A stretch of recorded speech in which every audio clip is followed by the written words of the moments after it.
ವೀಕ್ಷಕರಿಗೆ ನಮಸ್ಕಾರ. ಇದು ಪಾದರಸ ಶುದ್ಧಿ ಮಾಡುವ ವಿಧಾನ. ಇದು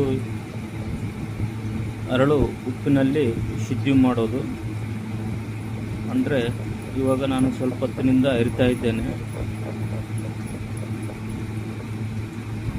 ಬಿಳಿಯಾಗಿರುವಂಥ ಉಪ್ಪು ಪಾದರಸದಲ್ಲಿ ಹಾಕಿ ಅರೆದಾಗ ಅದು ಯಾವ ರೀತಿಯಾಗಿ ಕಪ್ಪಾಗಿದೆ ನೋಡಿ.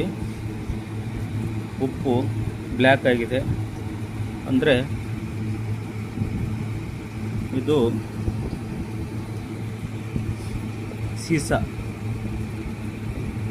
ಪಾರಜದಲ್ಲಿರುವಂಥ ಸೀಸವನ್ನು ತೆಗೆದುಹಾಕುತ್ತೆ. ಶುದ್ಧ ಪಾರಜ ಮಾತ್ರ ಉಳಿಯುತ್ತದೆ. ಅದಕ್ಕೆ 3 ತಾಸು 4 ತಾಸು ವೈಟ್ ಅರಳು ಉಪ್ಪಿನಲ್ಲಿ ಅರಿಬೇಕು. ಇದರ ಉಪಯೋಗ ಏನಂತಂದರೆ, ಶುದ್ಧಿ ಆದ ನಂತರ ಇದನ್ನು ಶಿವಲಿಂಗ ಬಳ್ಳಿ ಮತ್ತು ಈಶ್ವರ ಬಳ್ಳಿ ಅದರಲ್ಲಿ ಅರೆದು ಗಟ್ಟಿ ಮಾಡಬೇಕು.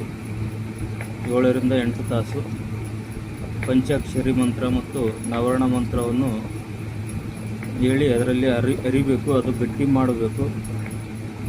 ಅಂದಾಗ ಶಿವಲಿಂಗ ಅಥವಾ ಈಶ್ವರ ಅಥವಾ ಪಾರಜಮಣಿ ಆಗುತ್ತದೆ.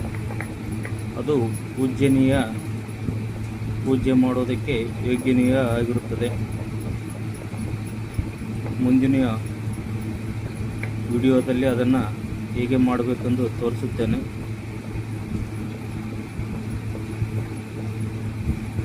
ನಮ್ಮ ಪೇಜ್ ಫಾಲೋ ಮಾಡಿ.